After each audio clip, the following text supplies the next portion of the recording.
Okay, now we know the differences between the simple and continuous and the simple and perfect.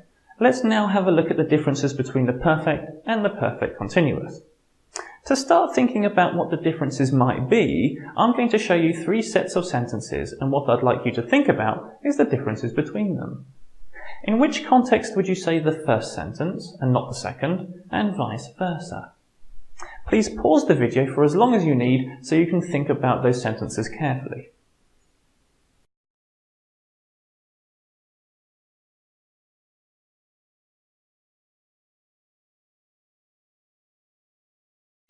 Okay, now you've had a good chance to have a good think, let's go through the sets of sentences one by one.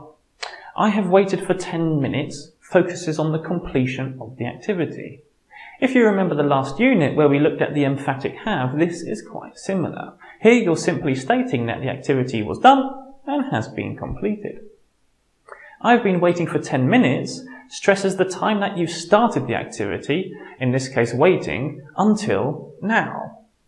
Other examples could be, I've been speaking Italian for 10 years, or I've been waiting for an operation for 5 months. The present perfect continuous stresses that time until now.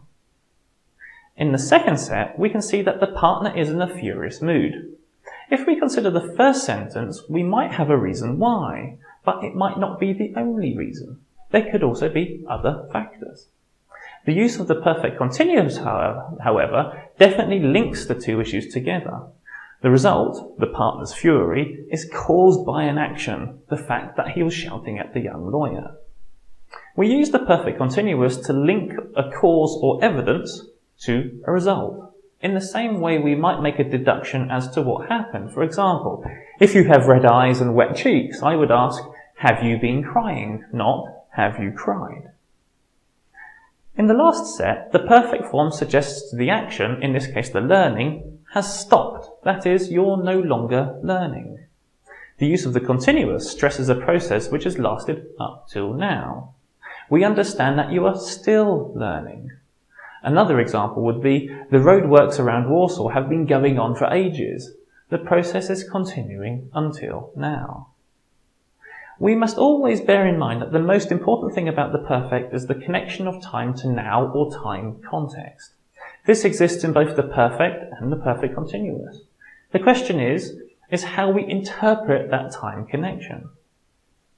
We've had a look at how this might be different in 3 example sentences, but it might also be useful to see what this looks like. Here you can clearly see the difference between the present perfect and present perfect continuous. Okay, keeping all of the above in mind, please attempt the questions below. If you need to review the video, please do so.